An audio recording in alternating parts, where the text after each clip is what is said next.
donde tenía que C era el arco de la parábola, con la cual estábamos trabajando, con la parábola, a ver, C y C es el arco de la parábola igual a x cuadrado, que va desde el punto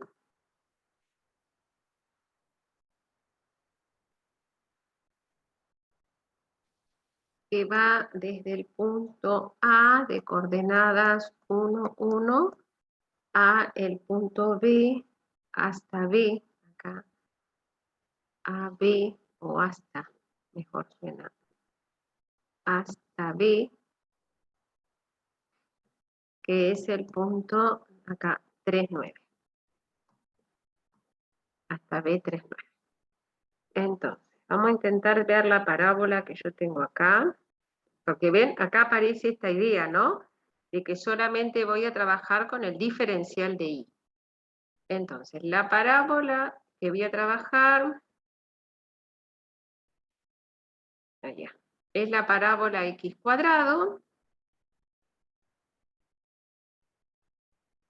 Entonces, si yo vengo acá, la parábola x cuadrado, este es x y este es y, supongamos va a ser esta.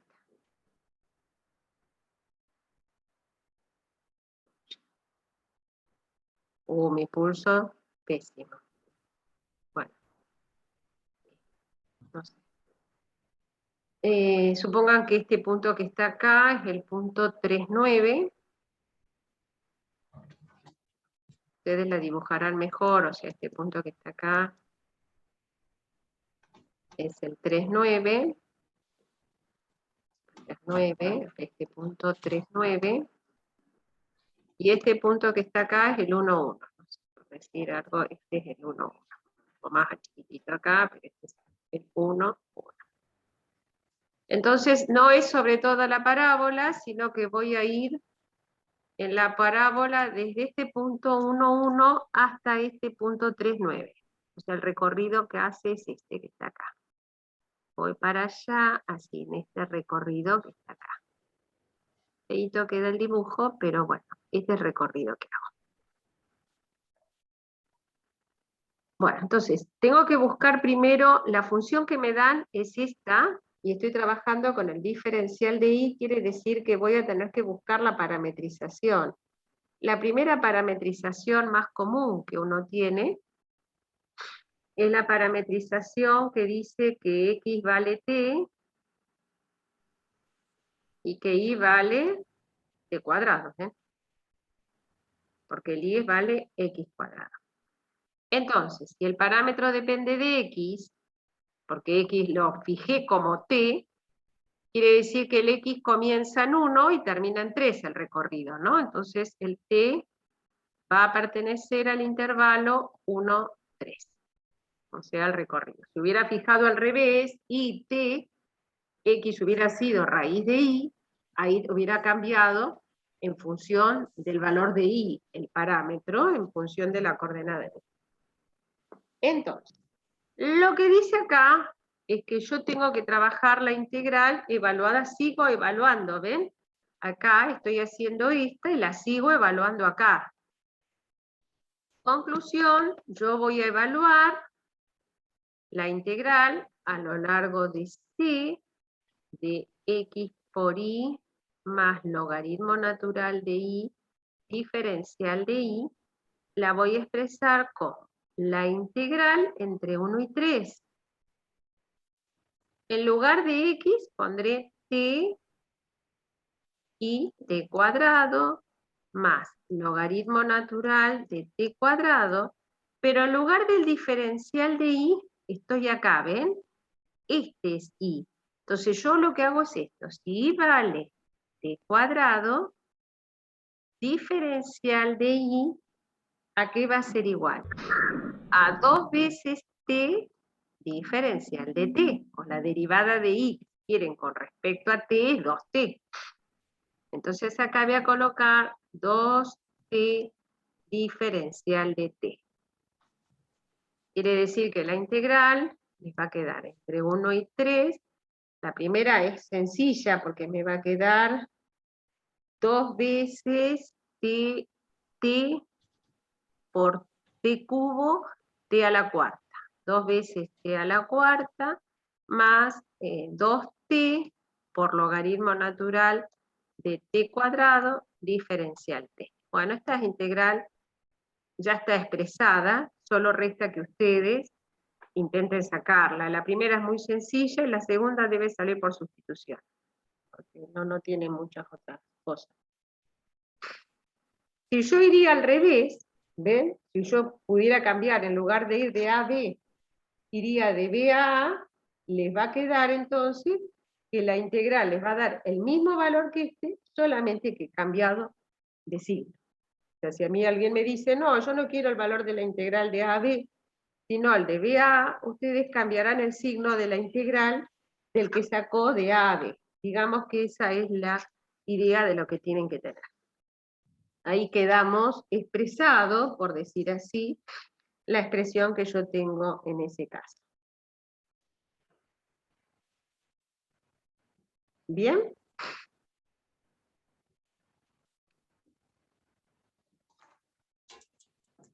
Bueno, ahora vamos a avanzar un poquitito más. Esto es sí o sí, miren, estas integrales que yo tengo acá son integrales de una variable. Sí o sí tengo que saber calcular la integral. En algunos casos, no sé si les han dejado usar las tablas de integrales, que también puede suceder que las chicas en algunos casos les dejen usar las tablas de integrales. Pero no siempre, porque uno tiene que aprender a integrar, ¿eh? Es fundamental que aprendan a integrar para que no tengan después problemas, justamente cuando uno trabaja la integral, digamos. Es importante el trabajo de saber integrar. Bueno, vamos a avanzar un poquito ahora y vamos a ir a lo que uno conoce como integral de línea, pero de un campo vectorial. Vamos a ir a esta otra idea que también es importante tener en cuenta. La integral de línea de un campo vectorial.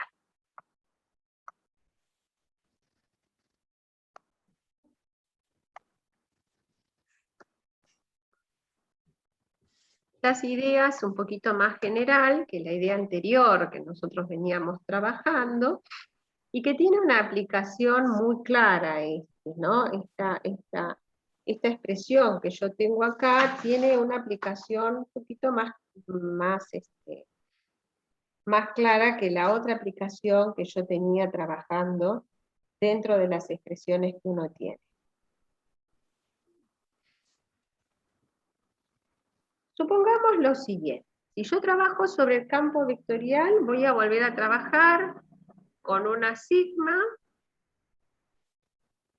que va a ir del intervalo ahora AB, ¿no? En R3. Esta era una trayectoria, como veníamos trabajando antes. Esta es una trayectoria. Y supongamos, además,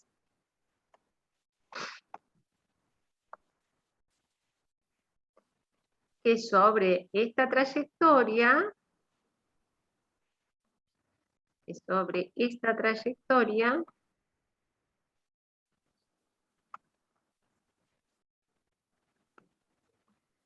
se mueve una partícula,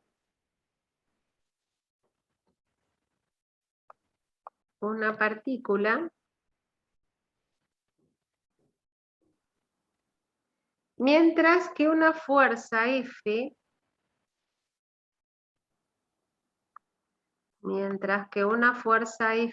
así le voy a poner F, actúa sobre ella.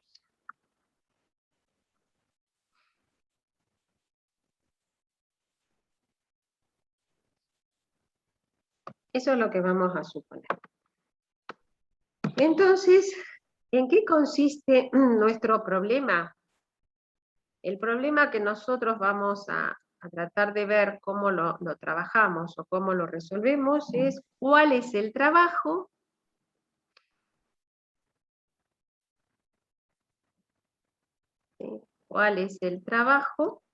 que realiza esta fuerza F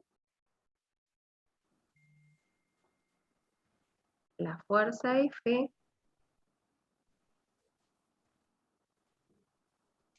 al moverse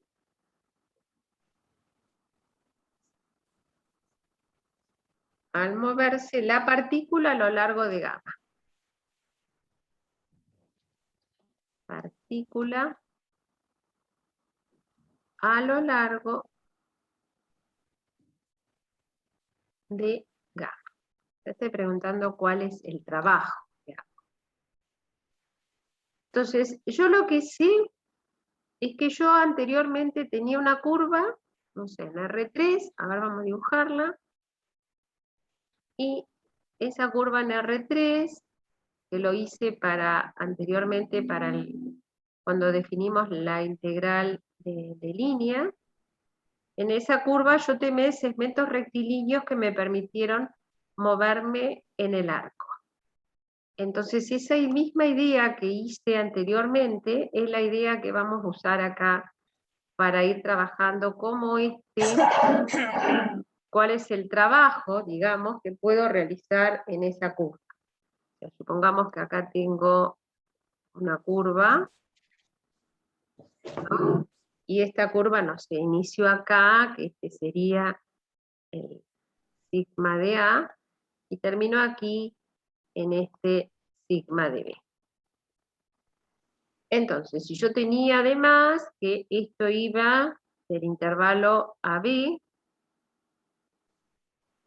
de un intervalo de la recta, y que yo acá podía hacer, por decir así, desde TI hasta TI más 1, acá, por ejemplo, una partición, por así decir, del intervalo AB. Porque yo con el sigma iba del intervalo AB en R3, y bueno, podía hacer una partición, y a este elemento que está acá, en realidad es TI más delta T. Esto era TI más delta T. Siempre es el siguiente, le sumo un incremento. Entonces, hay una cosa muy clara en esto, que si yo considero que sigma es rectilínea, es una trayectoria recta, trayectoria rectilínea, o sea, una trayectoria recta, ¿cuál es el trabajo que realiza? Y bueno, la respuesta es que el trabajo que realiza es la fuerza que actúa sobre la partícula por la distancia recorrida por esa partícula. Es como vectores, entonces ambos vectores para obtener el trabajo los multiplica uno escalarmente y puede sacar el trabajo que realiza justamente una partícula cuando se mueve a lo largo de una línea recta. Este es el vector desplazamiento que yo voy a considerar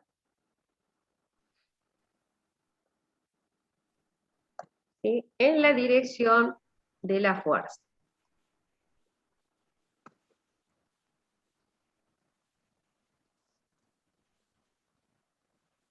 ¿Sí? Ese es el vector desplazamiento. Está en este caso en dirección de la fuerza. Bueno, si yo, por ejemplo, tengo, no sé, aquí en este elemento que tengo acá, esperen, vamos a considerar, yo quería usar un color, no sé, acá, me paro en un elemento de acá, y no sé, acá tengo,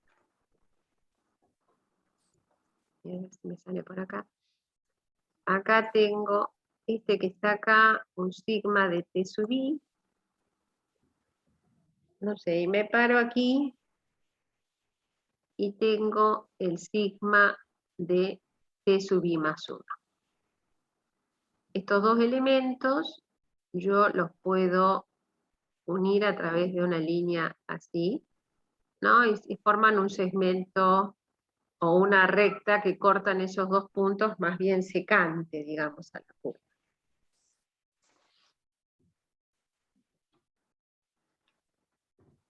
la idea es que si yo me voy acercando a un vector tangente a la curva, aquí me voy a acercar con la derivada, que va a tener justamente esta posición que tengo acá. O sea que yo voy a poder acercarme al vector tangente aquí, ¿eh? A ver si lo puedo dibujar, un vector tangente a esta curva. A medida que me voy moviendo, puedo sacar un vector tangente aquí. Ay, disculpen que no me sale muy bien, pero bueno, voy a poder tener aquí un vector tangente, que es lo que yo conozco como el sigma prima de TI, por ejemplo. Y aquí, bueno, puedo descomponer una fuerza justamente que actúa aquí, ¿no? Entonces la puedo descomponer ortogonalmente aquí. Bueno, yo sé que el delta del arco, o sea, yo una vez que ya tengo esta expresión, la idea es la misma que hicimos anteriormente, o sea, yo puedo aproximar cada uno de todos los segmentos, de esta manera que hice acá, cada segmento, me puedo parar en pedacitos de la curva, y en todos voy a obtener en algún pedazo o en algún punto, voy a obtener justamente un vector tangente, ¿no? A la curva. Entonces, yo lo que sé es que puedo medir el arco. La clase anterior vimos que el arco, o sea, el delta del arco en cada posición que yo voy a tomar, siempre, el delta de S sub I, miren acá, el delta del arco va a ser el delta de TI más 1 menos el delta de TI. Ahí defino un arco. ¿Ven? Entonces va a ser el delta, perdón, el delta de TI más 1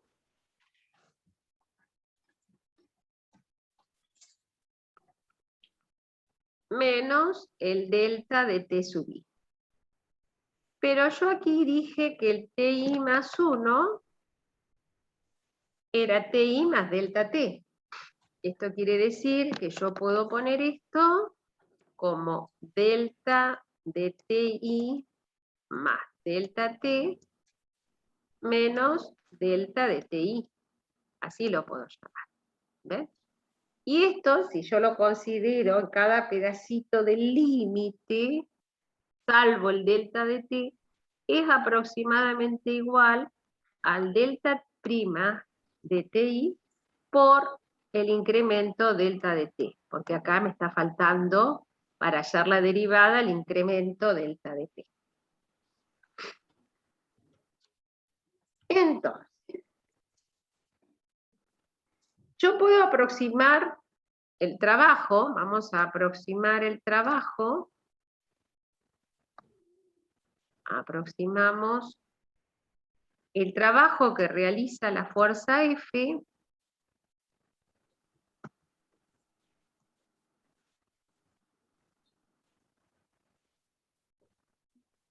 la fuerza F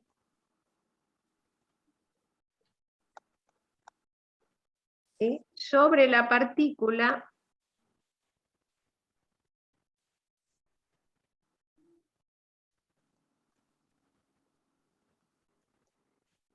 cuando ésta se mueve, por ejemplo, entre estos arcos que yo tengo. Cuando ésta se mueve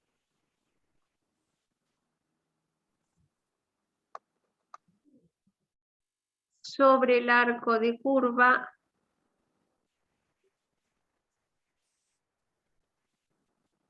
que une los puntos delta de TI con delta de TI más 1. Que une los puntos delta de TI y delta de TI más 1. Entonces, ¿cómo lo voy a hacer? Yo voy a tener que evaluar la fuerza, esta, en esta curva que yo estoy trabajando, cuando inicio en el punto delta TI, y acá estoy trabajando con el diferencial de arco, por el diferencial de arco en esa posición. Esto, como el diferencial de arco es aproximadamente igual a esto, esto va a ser aproximadamente igual a la fuerza evaluada en delta de T sub I por Producto Interior delta prima de TI por delta de T. Y si esto yo lo miro bien, lo puedo poner así. Puedo poner como F, la fuerza, evaluada en esa posición T de I por sigma prima de TI por el delta de T. Entonces ahí estoy trabajando claramente sobre un pedacito de esa curva. Entonces, supongamos que si yo tengo la fuerza, en este ejemplo que está acá, y esta fuerza yo la puedo evaluar acá, ¿ven? Estoy haciendo una fuerza en ese movimiento, y aquí ejerce una fuerza, o sea, la fuerza la voy a andar teniendo, a ver, espera, acá, a ver si la puedo poner bien, supongamos que sale desde aquí, la fuerza en este punto, disculpe, acá, entonces aquí yo estoy evaluando, o sea, un poquito más, esta es la fuerza evaluada en sigma de TI. Pero ¿qué pasa? Yo esta fuerza la puedo descomponer en forma ortogonal sobre este pedazo, y eso es lo que aproxima a ese pedacito de la curva. O sea, yo lo puedo descomponer por la longitud del arco, justamente porque estoy multiplicando ese vector en una proyección de este tipo. Bueno, cuando uno trabaja con esto, yo puedo hacer esto en cada pedacito de la curva. O sea, acá lo que hice fue trabajar solamente sobre un arco que yo lo puedo hacer a lo largo de todo sigma. Entonces, si yo lo hago a lo largo de todo sigma, tendría que sumar todos los pedacitos que voy haciendo, desde i igual a 0, no sé, hasta n-1, porque llega el f de ti más 1, de esa fuerza F sumada, o sea, expresada en sigma de T sub I, por sigma prima de TI por el diferencial, perdón, por el longitud del arco. Y esto me van a dar todas una serie de sumas con las cuales yo voy a trabajar en cada pedacito de eso. Entonces es posible, uno puede llegar a probar condiciones buenas, ¿no? Que es posible probar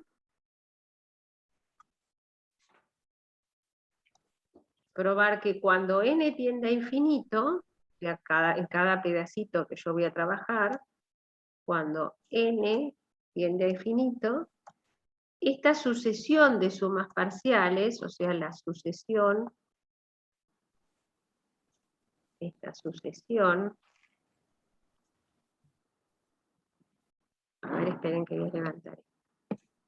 Ay, quería... Esta sucesión que tengo acá, a ver, ay no, quiero levantar esto. Esta sucesión que está formada por los elementos S sub n, converge a un número S, que voy a llamar S. A un número S, que será el trabajo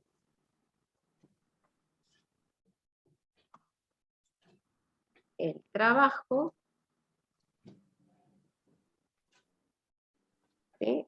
Realizado por la fuerza F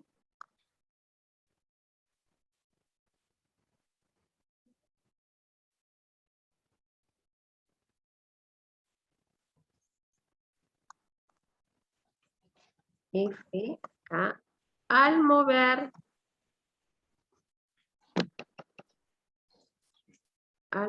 la partícula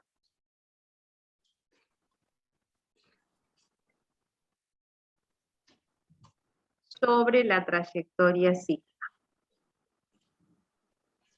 Profe, ¿podría volver un momento para Sí, la cosa anterior? Sí. Ahí vuelvo, sobre la trayectoria sigma, que ahí atrás no se nota. Entonces uno lo hace a esto, digamos, para cada pedacito, ¿ven? Que uno trabaja sobre el arco, esto lo va armando en cada pedacito que yo tengo.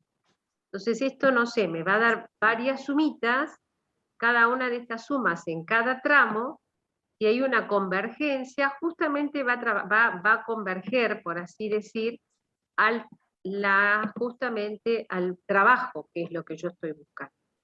Ven que lo que uno hace es, si bien trabaja en el arco, uno descompone el arco en tramos, cómo va midiendo, entre comillas, digamos así, el arco, a través de una sucesión de elementos que están formados justamente por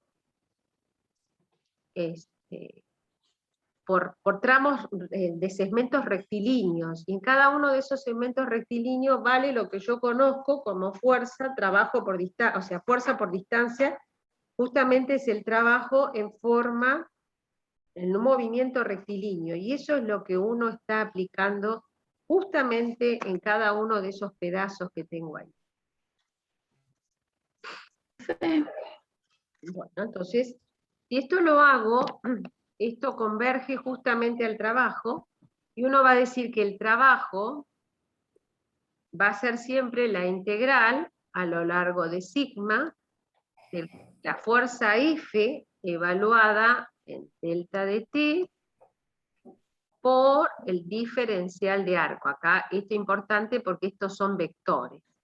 Y esto va a ser igual a la integral entre A y B de F por sigma de T por sigma prima de T diferencial T. Y esta es la mejor aplicación que tiene la integral de línea justamente para el caso de los campos vectoriales. Y esto es lo que me permite hacer al mover la partícula sobre la trayectoria sigma. Entonces esto me permite dar la siguiente definición.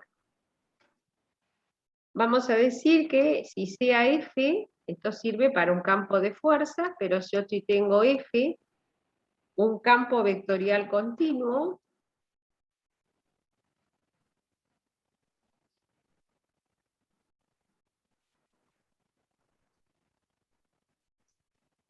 ¿sí? Continuo sobre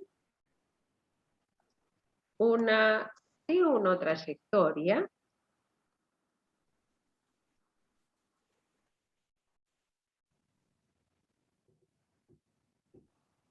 ¿sí?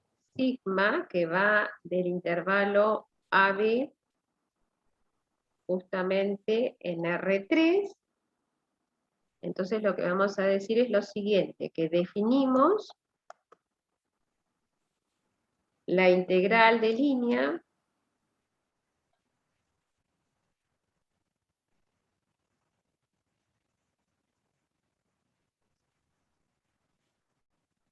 o integral curvilínea, o que no va el acento, integral curvilínea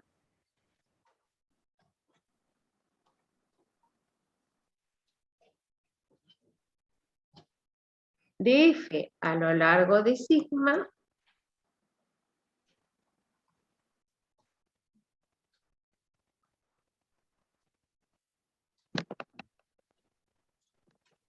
a lo largo de sigma como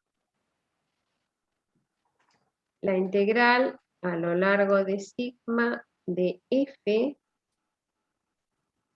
por el diferencial de S, considerado S como un vector, la integral entre A y B de F de sigma de T por interior sigma prima de T diferencial de T. Acá tenemos la diferencia con la integral de la trayectoria, que la otra trabajaba sobre una función escalar.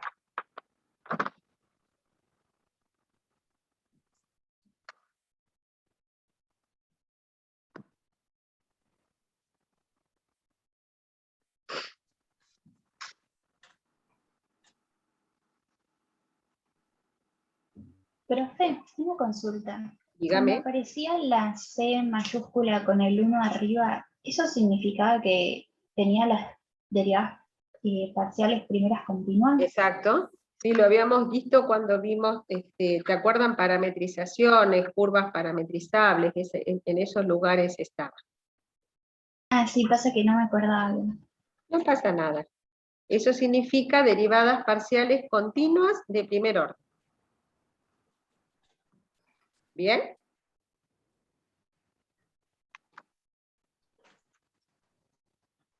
Bueno, entonces ahora en particular el trabajo justamente tiene una aplicación importante, ¿no? Yo puedo sacar un vector que se llama también tangente unitario, por eso uno va a decir lo siguiente, que el trabajo siempre en esta línea curvilínea se va a dirigir en dirección a la componente tangencial de la curva. Veamos lo siguiente, yo puedo expresar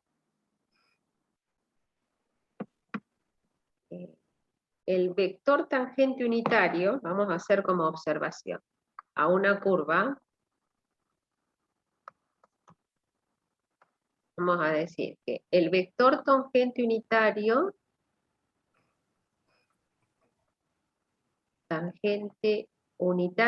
a una curva sigma,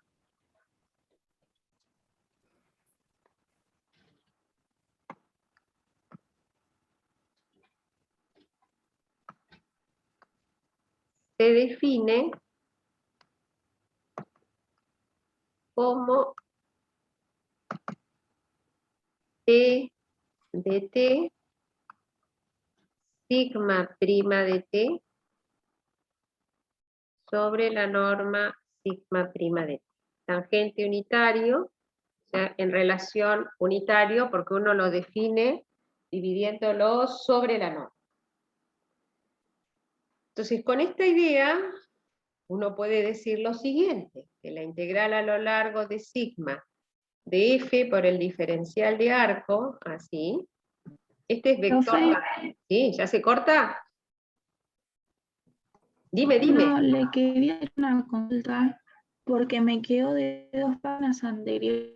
Ah, Una cosa que no entendí, no pude copiar. a ver, dime, acá. Dime, dime, Pero dime. esto nada más. La anterior, Dime. donde dice, cuando dice converge a un n, entre la n y la s, ¿qué hay? Converge a un número S. Este es el N de número, así, viste, con el cosito acá, número S.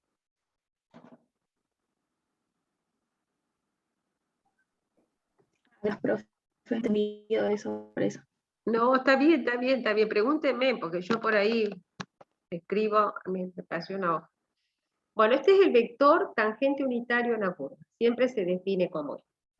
Yo sabía acá que esta integral era la integral entre A y B, miren acá, ¿no? De F evaluada en sigma de T, producto interior, sigma prima de T, diferencial T. Pero sigma prima de T, ¿ven? Yo lo puedo poner como T de T por sigma prima de T en módulo. O sea que lo puedo poner como la integral entre A y B de F evaluada en sigma de T por T de T por sigma, a ver acá, a ver, esperen, que voy a borrar acá porque si no, no me va a quedar clarito, o si no, no lo van a ver. Bueno, ahora tengo la goma. O sea, definiendo el vector tangente, que en realidad siempre uno dice el trabajo está siempre en relación al vector tangente, esto va a ser igual a la integral entre A y B de F evaluada en sigma de T, y en lugar de poner sigma prima de T, voy a poner esto, T de T por esto, la norma de sigma prima de T, diferencial de T, porque esto, miren, esto es lo que está acá, ¿ven? Pero en realidad, este pedacito que está acá, es lo que uno conoce como el diferencial de arco. Quiere decir que esto que está acá,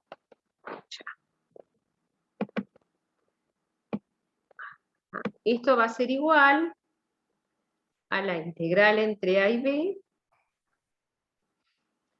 de f de sigma de t, acá, por t de t, diferencial de arco.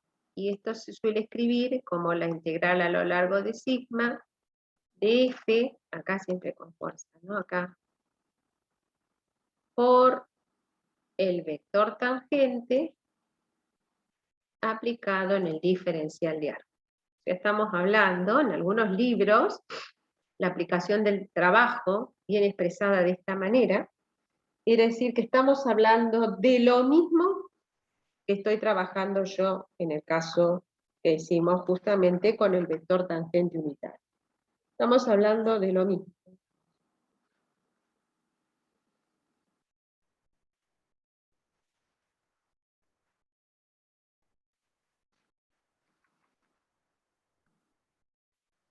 Importante entonces no perdernos demasiado, estamos trabajando sobre la misma línea. Y otra cosa que vamos a tener en cuenta, que es similar a lo que vimos anteriormente, es que si por ejemplo nosotros tenemos lo siguiente, ¿no? Que sería otra de las observaciones, que si nosotros notamos al campo f de x y z como f1 de x y z, f2 de x y z, y f3 de x y z, ¿sí? Y nosotros tenemos que sigma de t, yo lo puedo expresar como x de t, y de t, z de t. Nosotros podemos escribir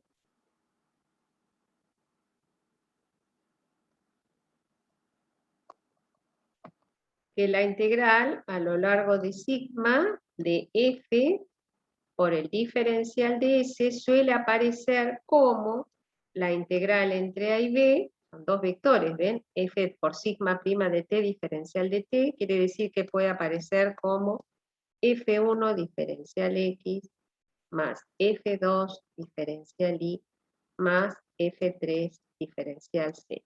Hay veces está escrito así la integral. O sea, como una forma diferencial de orden 1 o primera forma diferencial. Esa se la conoce así como está expresado. Esta expresión que está acá se llama primera forma diferencial. Así suele estar escrita muchas veces la integral de línea en algunos libros, la integral esta curvilínea sobre el campo vectorial, como una primera forma diferencial.